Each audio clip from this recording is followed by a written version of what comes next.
What's up, Restoration Nation? I've got an amazing podcast for you here today. Our guest is such an amazing individual. He's got a laundry list of accomplishments.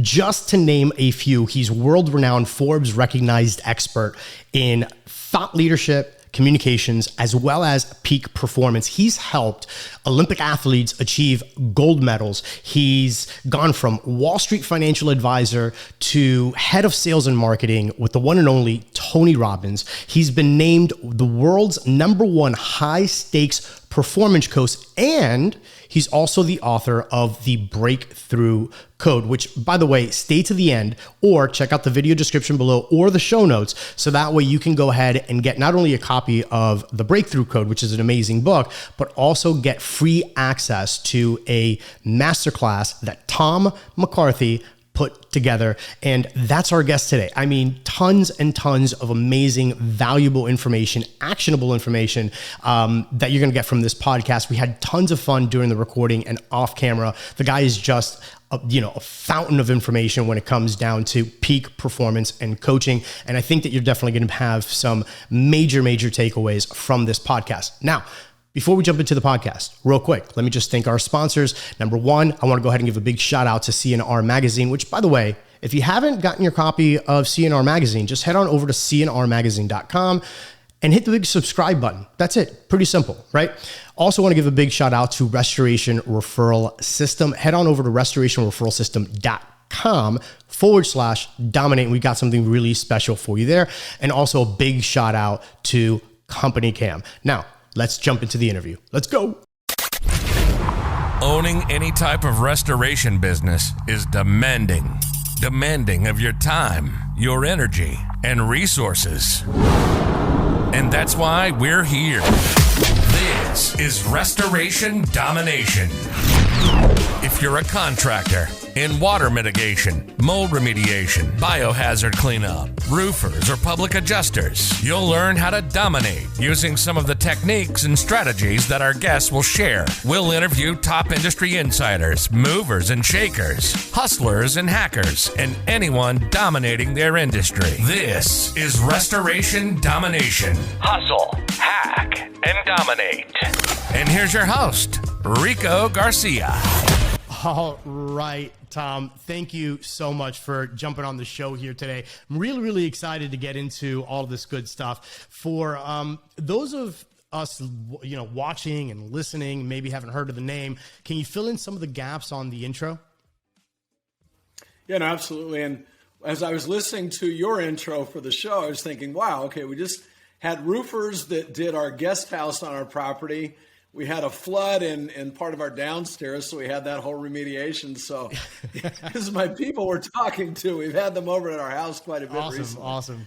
Yeah, so my life was very different than most people's in that when I was 3 years old, my father was killed in Vietnam. So my dad was an Army officer, and I can still remember looking out 3 years old, thinking my dad was coming home because it was about a month before he was supposed to come home, looking out the window of our home and seeing a taxi cab pull up, an Army officer getting out. I'm 3. I thought it was my dad, but it was somebody coming to tell my mom that her husband had been killed in Vietnam the day earlier. And I was 3. I had a 2-year-old brother, and I had a little 6-month-old brother that was born while my dad was in Vietnam. And so when you have something like that happen at an early age, your life really gets turned upside down. It's not black and white anymore. It's not, you can't count on all the things that you think you can count on in life. And so you start to discover. And so from an early age, I was always thinking differently. I went down a pretty normal path. I worked hard in school. I was an athlete. I played football in college at University of North Carolina. But inside, I was always different. I was always reading books by people like, way back then, it was like Wayne Dyer or Dennis Waitley that were, seeds of greatness, the erroneous zones. It was all about thinking. And then coming out of college, again, I was still pretty much career-wise on the traditional path. I took a job with a Wall Street firm. I was a financial advisor, the youngest the firm had ever hired in 50 years. And I struggled, but I figured it out and was pretty successful. within the first 3 years. I was only there 3 years, but I was getting a little bored with it, and I was watching TV one morning, which I didn't, do much of that, but I was watching one of the morning TV news shows, which I don't watch any news now, but back then I did. I was 20, 23, 24 years old. And I saw this guy come on, and his name was Tony Robbins, who you probably have heard his name, and he was on the Today Show, I think it was. He was talking about his new book at that time. This is a long time ago. It was called Unlimited Power. And I'm like, man, okay, I got to read this book. This is right up my alley. And boy, he's pretty impressive. He's a little bit older than me, but he's doing a lot of big things. So I went and I got that book, and then I flew out to California. It was on the East Coast, and went through a program with him, met him, and actually that's how I got into this business. I moved out here to help run his company when I was in my 20s, and I headed up all sales and marketing for his company for about 2.5, 3 years, and then started my own company after that. That's amazing. So you have this meeting with Tony Robbins, and next thing you know, you're heading up sales and marketing. What was that experience like? It was a lot of fun. It was really early in his career and his company. So, he was probably 26 years old, maybe. I was younger than that. And was I qualified to lead all sales and marketing at the time? Probably not. Pretty much everything that I'm good at now, like I've written a book on how to speak, 2 books on how to speak and how to communicate a value proposition and drive action. I used to be terrible at that. I can still remember getting up and he'd throw me in front of 1,000 people and I'd have panic attacks, but I learned how to get better at it. Leadership. Now I was played football, was team captain, not in college, but in high school. So I felt like I was a leader, but real leadership, like sales leadership, where every day you've got to work with people, I didn't know what to do. I really struggled with it. I had to learn it. So it was a lot of fun, and it was really stressful, right? Because I was probably in over my head there at the beginning, but we had great momentum. I got a great team of people, so still great friends of mine today. And we helped grow that company. And it was a lot of fun too, because we had this belief system that anything was possible. And you're around a bunch of people where they believe anything is possible. So you really grow even faster than you could on your own, because you're surrounded with all these people that are going for big things in their life. Absolutely. How much of that experience translates into your outlook once you opened up your organization, all the people that you've helped, with coaching and mentoring and everything else, and even your new book, The Breakthrough Code? I mean, how much of that do you think was forged at that early stage? Well, some of it certainly was forged through, and Tony's still a good friend of mine, so what I've learned through him, and even through the years, we still keep in touch. But even before then, I had mentors. Like one of the mentors in my book, actually, it's a fictional story, so it's a parable, but Bob Woodbury, but there isn't, so in the book, that's the name of the kind of the primary mentor. But I actually had a guy, that was a friend of my dad's, Bob Woodbury, that mentored me, and was very, very successful man. Tony had a huge impact on me. The big thing I really learned from Tony is just like, go big, play big, play full out. And then also that I'd known this, but really seeing it played out in an even bigger fashion, that you decide how you think and how you feel. The outside stuff we can impact. We don't have total control over it all the time, but we have absolute control over what thought we put in our head. Now, some of them are subconscious, but we can control our programming down at that level. And we have control of how we feel. We don't have to feel terrible just because we had something happen that wasn't ideal. We could actually feel more motivated. We could feel more inspired because something, quote unquote, bad happened.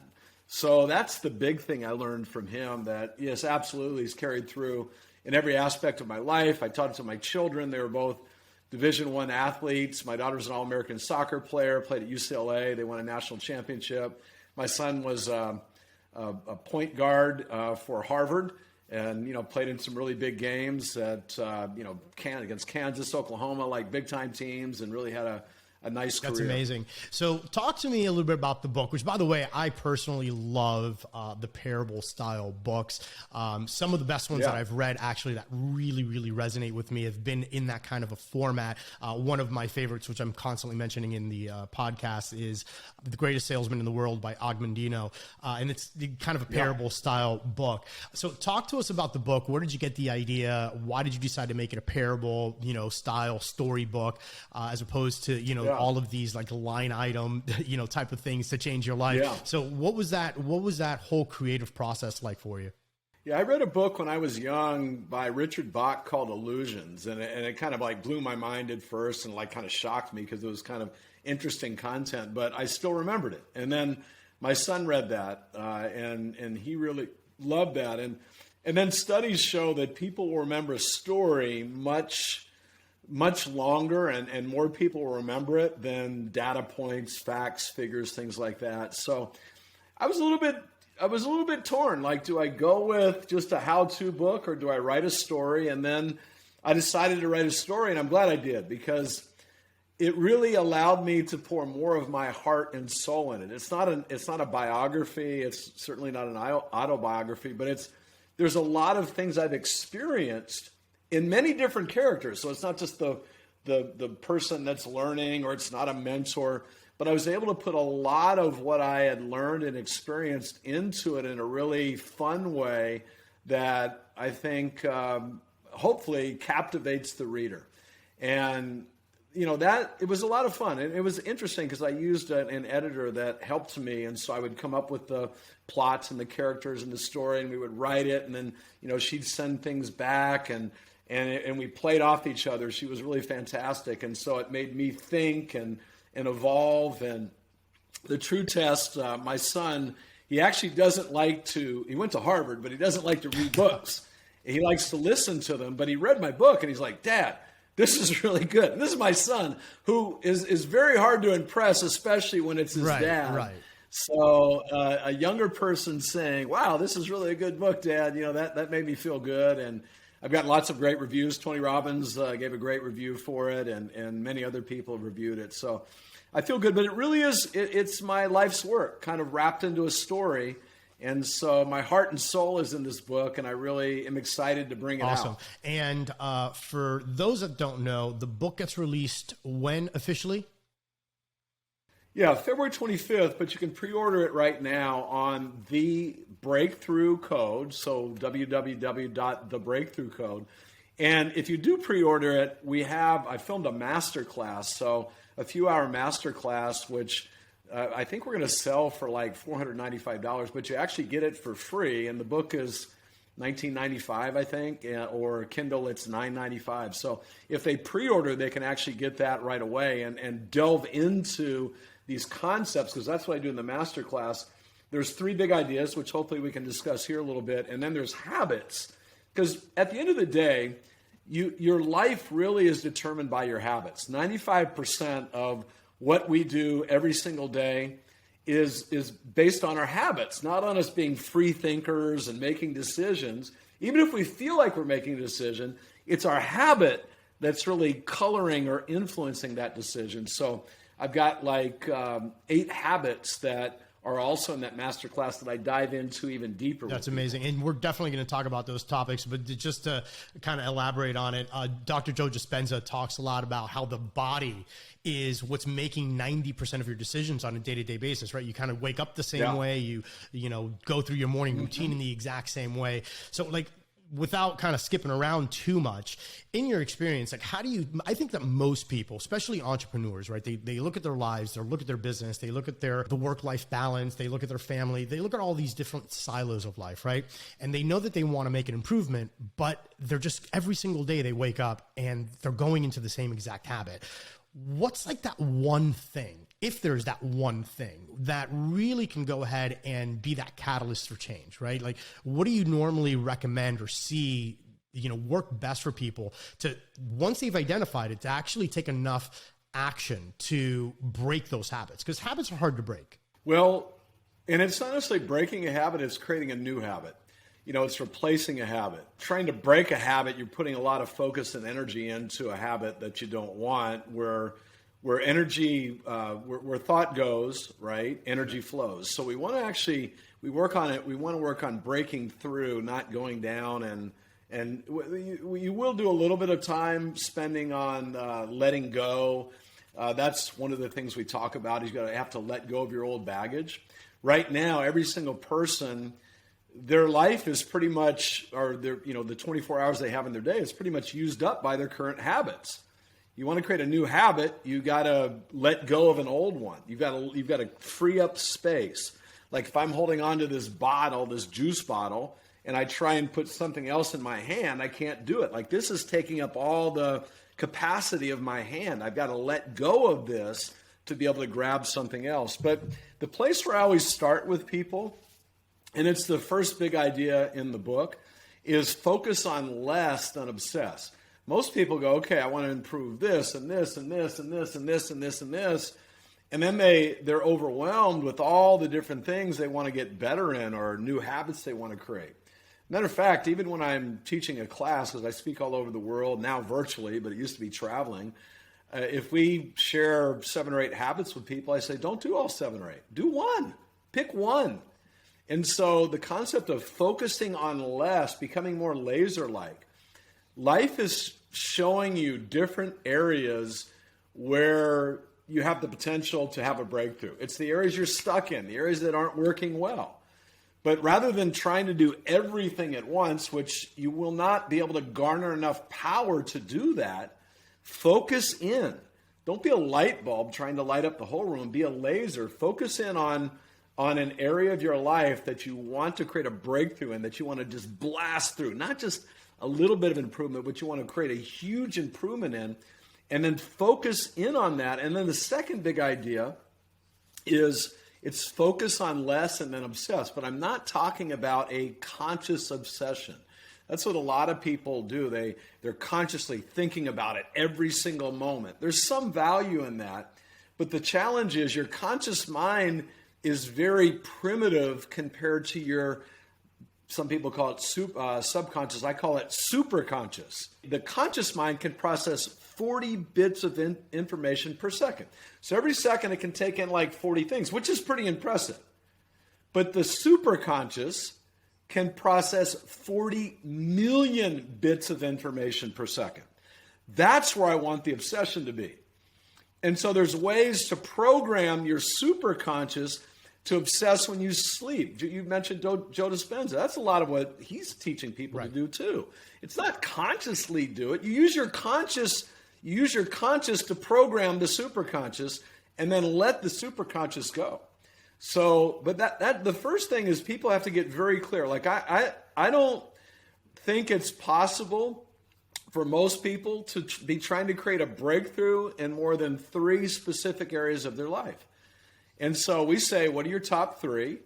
And then we show people how to program down in the superconscious an obsession where you start noticing an article that gives you some information. You connect with somebody like you, right, that might have an idea that I need or can help because you're part of my network. I come up with a thought. Like, where'd that come from? It came from the superconscious generating it from all the possibilities of thoughts that are constantly flowing throughout the universe.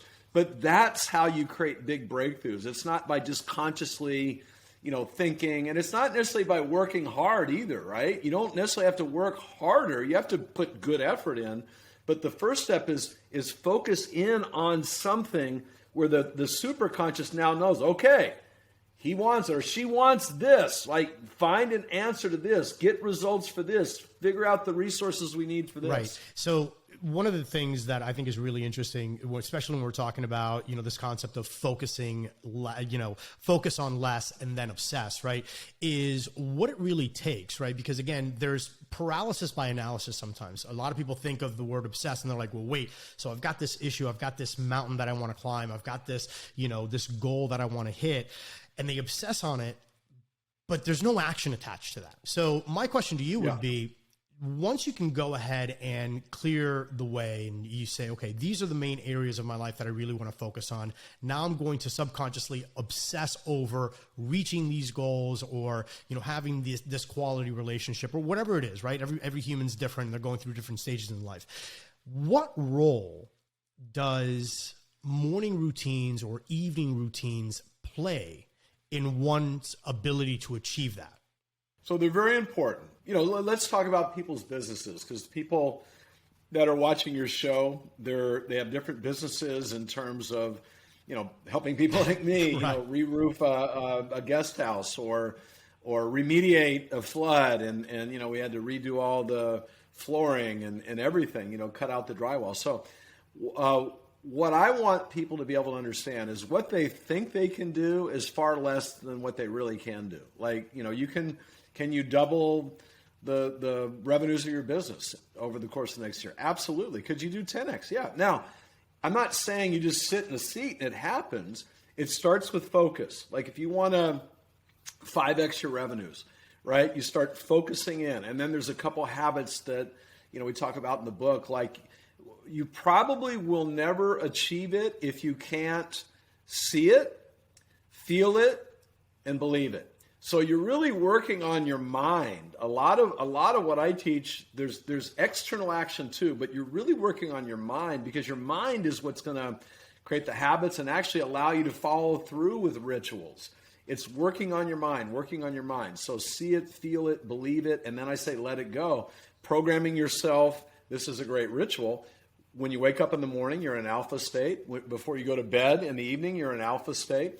Best time to program your superconscious. And if this is the first time you're hearing about the superconscious, start studying the superconscious, because every person I know, and I have friends that are CEOs of big public companies, billionaires, all the success I've had and all the different businesses I've had and sold and different things, the superconscious is what's allowing people to break through. That's where your real power is, that most people, I would say, are not tapping into. They are tapping into their superconscious because it's getting them whatever they have right now, but they're not optimizing it to create the breakthrough. But so focus on less than obsess. Second thing is you've got to upgrade your story. So like on the new iPhone, or whatever phone you use, if new software comes out, you're going to want the new software because it's going to be better. The old software was fine 2 years ago or 3 years ago, but you don't want the old software when you could have the new software, the new system. And that's what we want within ourselves. And yet so many people are running old software, I'm talking about their internal software in their mind, trying to create a breakthrough, trying to grow. But they're not even running their software sometimes. It's their parents' software that they inherited, because from age 0 to 7, everything mom and dad think and believe, we kind of just like comes right through, because we're in a state where we're just learning. We can't decipher this is right. That doesn't make sense. Why does dad think that way? It all comes in, and we keep running that software. So the habits around that, you've got to let go of your old baggage. You've got to figure out, hey, this doesn't make any sense. This belief doesn't serve me. This thought that I keep coming up with, or this experience that I keep going back to where I tried something and failed, I don't need to keep thinking about that. I don't need to keep energy in those anymore. I can let go. And there's some great ways to do that. But then you have to create your upgraded story. Like if you could let go of the stuff that's holding you back, and now you could have what I call optimal performance thoughts, like kick-ass thoughts. You could have some optimal performance emotions. You can literally decide how you're going to feel when you go into a tough situation, all right? And then you have some superchargers, just like let's go, or just some little sayings. Now you create a story, and you do have to ritualize it. You've got to tell yourself that story over and over again, but then the superconscious starts to soak it in and it believes it. What's the most powerful story, Rico, that you'll ever hear? It's a little bit of a trick question. What's the most powerful story you'll ever hear? The story you tell yourself, I would say. I mean, there you go. Yeah. You think I've read more than one self-help book? If my response was that immediate. Yeah. Well, no, that's true. It's the story you tell yourself. Someone else could say, you're amazing, you're awesome, you got this. But if you go, yeah, I don't think I do, right? You'll respond to your story. All we are as human beings are the stories we tell ourselves of who we are. So you got to take your story seriously, and you got to get the crap out of it.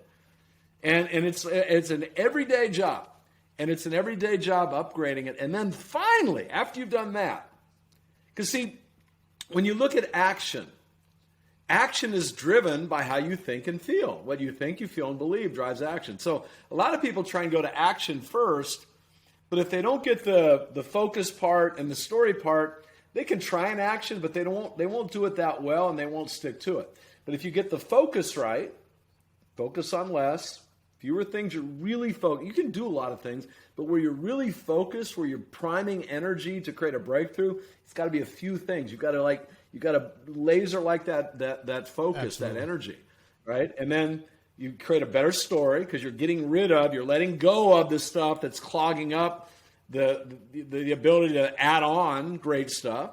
Then you add on great stuff, and now you get to the third big idea in the book, which is pack your day with effective action. And effective action is interesting. It's not any old action. A lot of people, I just think, got to work really hard. Well, some of the stuff I was doing when I was working hard wasn't that effective. I was working hard, but it wasn't getting results. And a lot of people are doing that right now. And so the equation I use is effort times effectiveness equals results. You put, let's say, 9 hours of effort, but it's not very effective. Let's say it's 50% effective. You get 4.5 hours of results, or just as a simple way of using the equation. But if I put 9 hours in and I delegate well and I'm really effective and I'm doing things that I'm really good at, and maybe I get 3 times effectiveness, I have 27 in terms of results versus somebody had 4.5, and we work the same amount of time. So there's things you can do to dramatically increase your effectiveness, and that's how you grow your business, 2x, 3x, 4x, 5x. Because in our businesses, what we're trying to do, or ideally what we should be doing, is adding value. And we go, I'm working really hard, I'm adding as much value as I can. My question always is, how can you add more value? And it's by becoming more effective in adding value through team members, through delegating, through being smarter with your own efforts. That's where a lot of people can really make massive breakthroughs by focusing on that. So a couple of people that come to mind just, with these concepts. I know that Warren Buffett, he's been on record stating that if you really want to go ahead and progress in life, pick the top 25, make a list of 25 things that you want to do.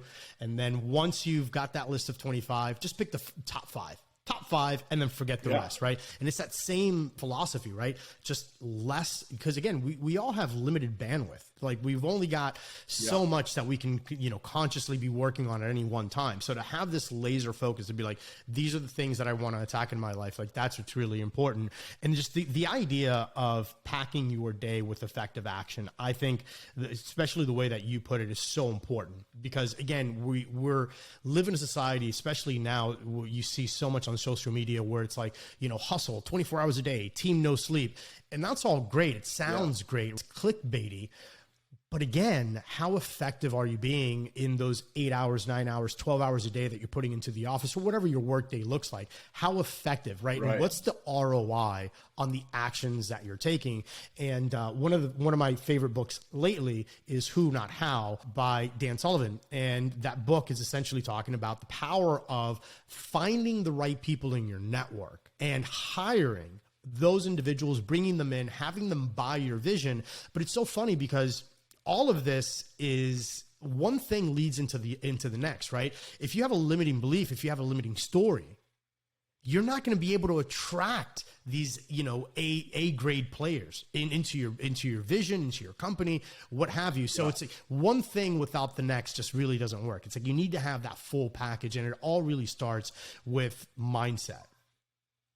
Yeah, absolutely. And so one of the habits under Pack Your Day with Effective Action, one of the things you should always be doing, there's two types of actions. There's achievement actions where it's like writing an email, getting on a podcast, going and roofing somebody's house, or going to do an estimation and selling them on hiring you to roof their house. So those are achievement actions. But then there's also There's also kind of either recovery is what they call it in athletics, like you train hard, then you recover, or just, re-energizing actions too. They're just as important. They're both effective. So for instance, one thing that I've learned to do over the years is meditate. And, I've done civil mind control. I've done transcendental meditation, like all sorts of different things.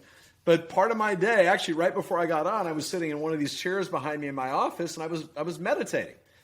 That's not a waste of time for me. That was one of my effective actions. That makes me more effective in really doing this podcast or whatever else I'm going to do. I used to think, how can I take time out to meditate? Like, come on, I'm busy. I got so many things to do. And now it's like, how can I not do that? How can I not get a good night's sleep?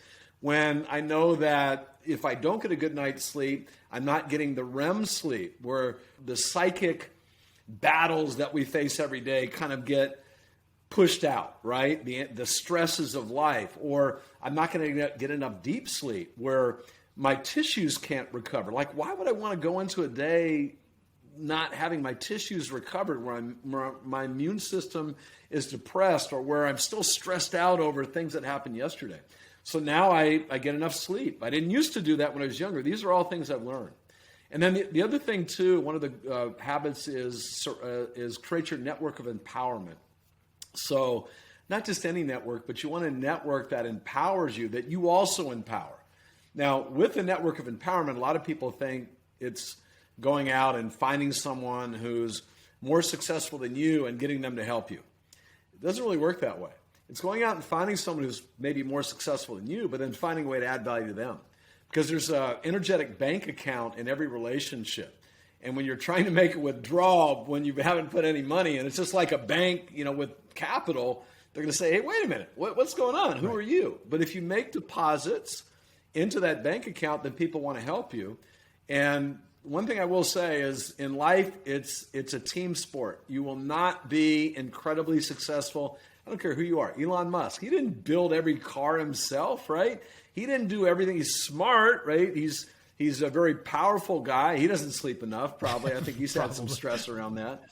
But he's got a ton of people, including shareholders like my wife. My wife bought Tesla very early, that have supported him. So we all need a team, and part of your job, part of your daily effort should be making sure that you're finding people for your network, and that you're making deposits into those people in your network, so that you've got people really rooting for you and finding opportunities for you. I don't know how you found me, but I didn't find you. So somehow through my network or through something that was done, you found me.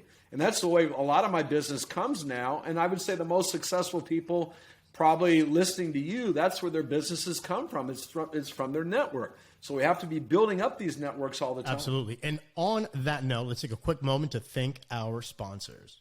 Photo documentation is possibly one of the most important aspects of what it is that we do in the restoration business. Not only so that the client knows exactly what's going on, but also so that you can prove your work to insurance companies. One of the best ways that I found to go ahead and document our projects is by using Company Cam. Company Cam is an amazing app. It has so many features, everything from time-stamped and GPS located photos, individual project files, unlimited photo storage, in-app communication with your crew, a live stream of all of your projects as the photos are coming in, as if it was an Instagram feed. So from a managerial standpoint, Company Cam can help you there as well. But more importantly, it gives you the ability to protect your organization while documenting and keeping everything nice and neat. So we've got a really special offer for you. If you go to companycam.com/dominate, not only will you get your 14-day free trial, but you're also going to get the first 2 months 50% off. So again, head on over to companycam.com/dominate. Get the app, and I'm sure you're going to love it. All right, so we were just talking about network and the importance of network. And it's funny, in our business, right, a lot of the restoration contractors and roofers and everything else, they're constantly trying to quote unquote network, but what they're doing is they're going out with their hand out saying, hey, by the way, I'm a really nice guy. What do you got for me, right? In your opinion, and adding value to people that could potentially be valuable to you, sometimes is very, very difficult. And we've got all sorts of people that listen to our show. We've got the contractor that's just getting into the business and he's trying to figure out how he's going to crack his first, $100,000 for the year. And then we've got, large franchise owners, with $175 million in revenue, like everywhere in between. So finding someone that's going to be of value to you in your network that's above you, sometimes it's very difficult for us to be like, what can I do for this person? What can I do for their organization? And a lot of this, again, ties back to the whole mindset thing, right? Your limiting belief, maybe you feel that you don't have anything to offer. And a lot of this is a mindset game, but what, in your opinion, is probably one of the best mental approaches to being of value to other people, to contributing to their cause, and then in turn, building your network that way?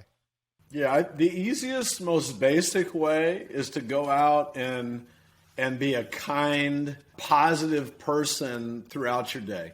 And I made over $1 million, I don't know how many millions, but millions of dollars off just doing that. When I was in London, I was speaking at a big conference there, and it was the first day of the conference. I'm coming down the hotel elevator. The hotel was actually a cruise ship that was docked right on the dockyards in London where I was going to go speak. And so that's where the company that brought me over put me up. I was coming down the elevator. There was two men in Middle Eastern attire, and they're coming down the elevator. And I just got on the elevator, and I didn't know them, didn't know where they were going. I just said, hey, how you guys doing today? And so they said, good. And I said, where are you going? They said, well, I'm going to the conference center, the convention center. I said, I'm going there too. I said, you going to this program? And I didn't tell them I was speaking there. And they go, yeah. I go, I'll walk over with you. And I said, where are you from? They said, we're from Oman or Dubai, I think. One was from Oman, one from Dubai. And so we had this conversation. And then I was the speaker, right, that they were going to see, but they didn't know that. And so at the end, I'm walking back and they're, hey, you didn't tell us you were the speaker. I said, yeah, no, I didn't know exactly if you're going to mine or not. And they said, we want to bring you over to Dubai. Now, this was back in 2002, I think. It was a long time ago. And I didn't know where Dubai was back then. And I said, okay. And they said, send us your information and we'll book some dates. And I sent my fee, and I thought, they probably don't want to pay my fee. My fee was kind of high. And or I thought it was, right? And then they got back and they said, okay, we want these dates. And they said, is that all? Is that all your fee is? Is that all your fee is? Right? Yeah. And so they brought me over. They brought me over 2 or 3 times after that. Someone came to one of those programs that lived in Kuwait, brought me over like 12 times after that. And, millions of dollars out of just being kind. So being kind in your community, and not just kind, but compliment people, lift their day up, be that person that everybody wants to be around because you're giving positive energy. So that's the easiest thing anybody can do. This is one of those things that goes back to, again, and I know that I'm tying these, this is what I love about your book and your concepts, right? You've got 3 major pillars, pretty simple concepts: focus on less, then obsess, upgrade your story, upgrade your life, and pack your day with effective action.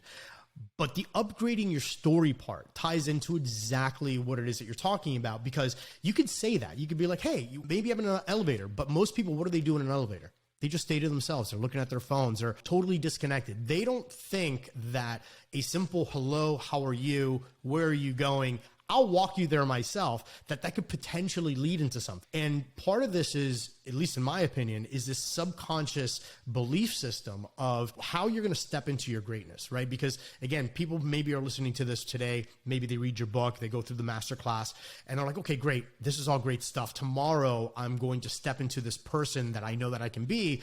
But then they don't. And that's where all the magic happens, is if you can break out of that and take on this new persona, right? The ideal you. That's what I call the ideal you, right? We've all got 2 versions of ourselves. The version that we're walking around as, and then we've got the other more elite version of ourselves in our mind, right? It's like, how do I walk? How do I talk? How do I greet people? How am I trying to add value? That person, I think, is in everybody's mind. The problem is that they start feeling a little funny. Where they're like, well, normally I wouldn't say hello in this situation, but the real me, the elite me, I'm going to go ahead and break out of my shell, right? So that it's funny how everything always boils down to mindset. Yeah. Well, everybody do this. You do this with me too. So just clasp your hands in front of you like this, the way you normally do. Okay. So everybody, if you're listening and not watching, you just clasp your hands, and I want you to notice which thumb's on top. So my left thumb's on top. Which thumb is on left top hand, for you, Rico? left thumb. Left thumb. Okay, good. So now that's the way you normally do it. That's the way that's comfortable. That's the you that we say, okay, this is me. This is the way I do it. Now I want everyone to take your hands apart, move the fingers up one notch, and now regrip. So the opposite thumb should now be on top. And tell me how that feels. Does that It doesn't feel really good. It feels a little awkward. It feels unnatural. It feels a little awkward. Yeah, and that's what any new thing you take on that's going to get you to the next step, that's the way it should feel. Because the old story is, and I'm just using this simple comparison, the old story is I grip my hands this way, this thumb's on top. You probably never thought about it before, but it's the way you've done it so many times. You've literally trained your mind to do it that way. That's the habit. It feels really comfortable. This new way of doing it does not feel comfortable right now. But if you did it enough times, and this would be a waste of time doing this because it really doesn't matter which way you grip your hands, but I'm just using it as an example. If you did it enough times, it would become very comfortable. So when something feels uncomfortable, and I'm not talking about where you're violating values or breaking a law, but where you're trying to become, like for me, I was a very shy person growing up. And then I got into this world where I had to speak and get out in front of people. And at first I kept kind of going back to, well, I'm shy.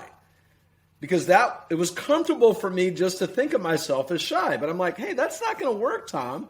You're not going to be very successful if you keep trying to identify with being shy. Grow into something else. Grow into, a personality or a way of thinking about yourself where I love helping people and I love energizing people. And I've got my whole little story around that, right? Like what I do before I give a speech, I've got a story that I tell. You can have a story for every situation. You can have a story for right before you meet with a customer. Who are you? Doesn't mean you have to be that 24/7. But before I go into to give a presentation, I tell myself things like, I love being with this team. They're like my friends and family. I connected with them instantly. We had a blast. Now, I'm talking to people that I don't even know, but I'm thinking of them in my head as friends and family. That would be one thing I would say. Every person trying to sell your services, if you think of somebody already as a friend or almost like a family member, you're not going to go into that protective mode. Like they might reject me. They might not like me. You'll naturally be in growth mode and you'll be able to come out of your shell and be the best you can be. That's what it's all about, is just being able to give yourself that freedom, but also give yourself not only the creative freedom, right? Let's say you're doing an estimate or you're doing a big pitch, right? There's a certain amount of creative freedom that you need in order to really make that so unique and to deliver the absolute best that you can. If you don't break out of that shell, you're never going to be able to deliver that at 100%, right? And just to be able to speak to people with that confidence and that, love and that, understanding, empathy, sympathy, whatever the case may be, that really could be the difference between just, having a okay business and just having this business that is continuously to grow. And again, opportunity is weird, right? It's just one of these awkward things. It's like you never know what connection you're going to make with what person that's going to take your career to the next level or take your business to the next level. So your organization now, McCarthy and Associates, right? It's Thomas McCarthy and Associates. Are you still doing a lot of corporate coaching and mentoring, or are you kind of letting your foot off the gas a little bit on that front? Yeah, no, I do some coaching, but pretty much on a specialized basis. I have a team of people that I send out, and they can do that too. And then lots of trainings. So how do you become better at delivering a value proposition, right? So we're training sales organizations typically in that. We do a lot around leadership and then peak performance. We do mostly corporate. I work with some athletes. I worked with some Olympic gold medalists. But all of our work really revolves around, I believe that everyone listening to this and pretty much everybody on the planet is living in a shell of who they could be, myself included, by the way. And so the most successful people on the planet, they still have more. And so what we do in my company and what the book is really all about is I see people bigger than they see themselves right now, and then I try and help pull them up into who they really can be. And then once they get there, it's like, okay, what's the next evolution? Because life is truly fulfilling when we're growing. When we're stagnant, it's kind of boring. We don't have the zest and juice for life. But when we're growing, it's fun. Like every night, I'm up every night.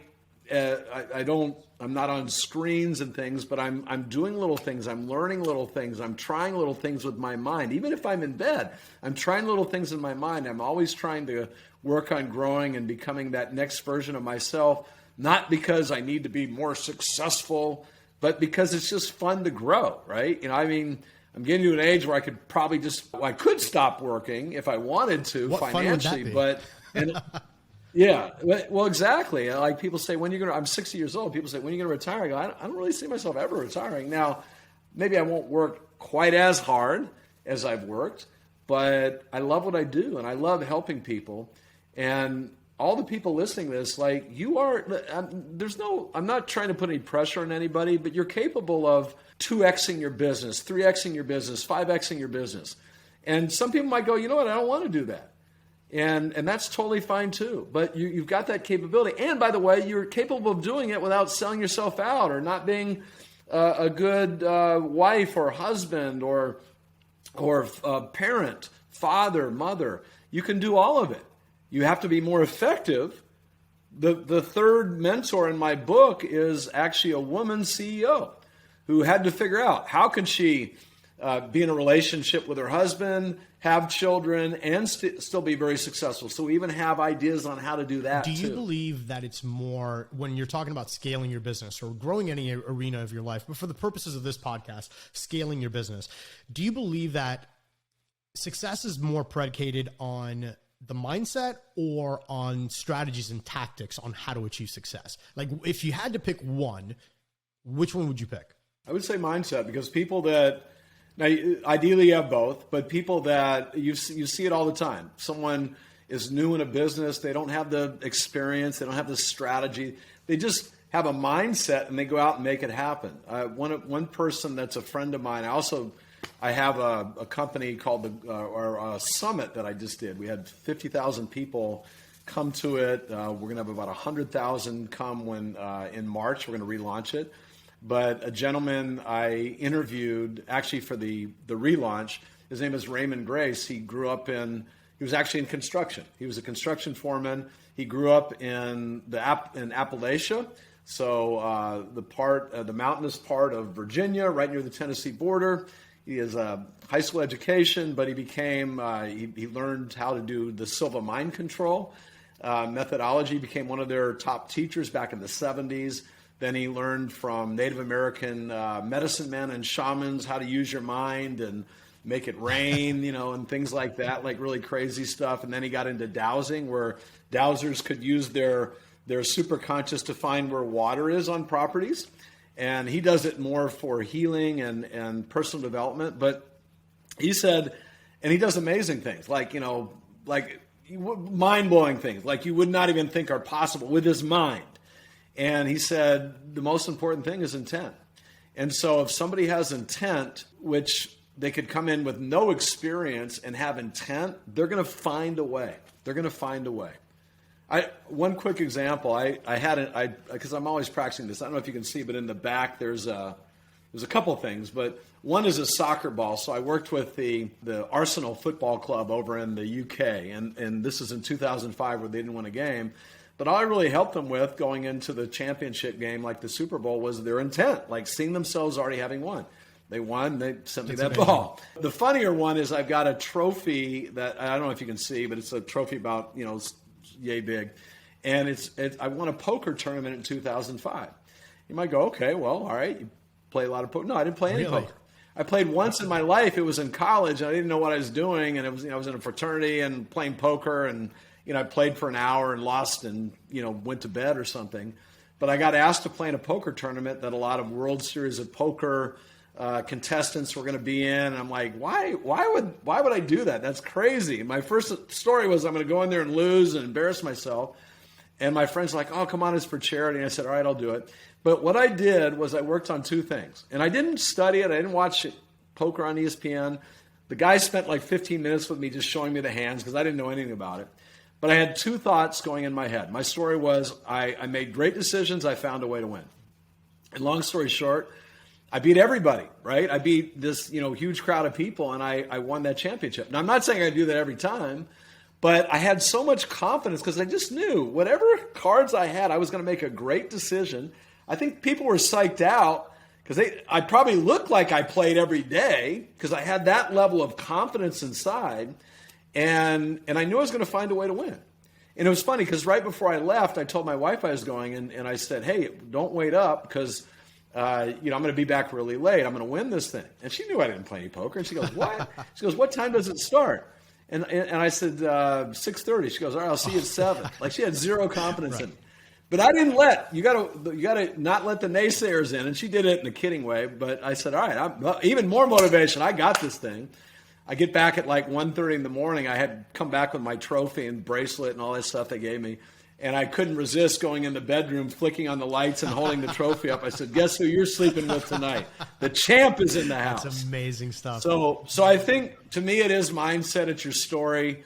That's about 80%. And then strategy, experience, all those other things is a 20%. That's amazing. If anybody watching and listening to the show want to go ahead and follow you on social media, what are your best social media platforms to follow you on?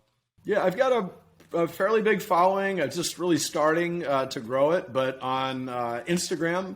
So it's at the Tom McCarthy. The is not there for ego. We just there was already a Tom McCarthy, so we were trying to put something before it. So the Tom McCarthy. I'm on LinkedIn. I think I'm on Facebook. I don't do as much on that, but I've got a team that kind of manages all those things. So those are some things. And then the breakthroughcode.com is the place to go to get the book. But there's also some good information on there. There's a little video that talks about the Breakthrough Code that's free. And then we've got this masterclass that you get for free with the book. Yeah, and also. Restoration Nation, definitely make sure. And again, in the video description, as well as in the show notes below, I'm going to go ahead and leave a link to all of the social media profiles, as well as thebreakthroughcode.com. Just go ahead and fill out the little form, watch the video. Tom's on there. He's doing his thing, gives you a little breakdown of exactly what the book is, and tons of huge name reviews, by the way, which is amazing. So congratulations on that. But make sure that you get the book.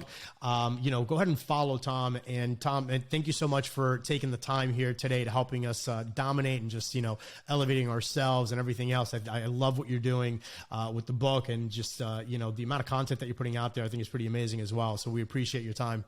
Yeah, thanks, Rico. And thanks for your energy. You're doing so much to help people too. You've got a great heart. Comes through, and it's been a privilege being on here. Thank you so much. And Restoration Nation, we will catch you on the next one. You've been listening to Restoration Domination, interviewing the restoration business's top industry insiders, the movers and shakers, the hustlers and hackers. We hope you've gotten some useful and practical information from the show. Make sure to like, rate, and review. And we'll be back soon. But in the meantime, hook up with us on Instagram. Find Rico at Rico Garcia Jr. And check out the YouTube channel at Restoration Domination. Till next time, this is Restoration Domination. Hustle, hack, dominate.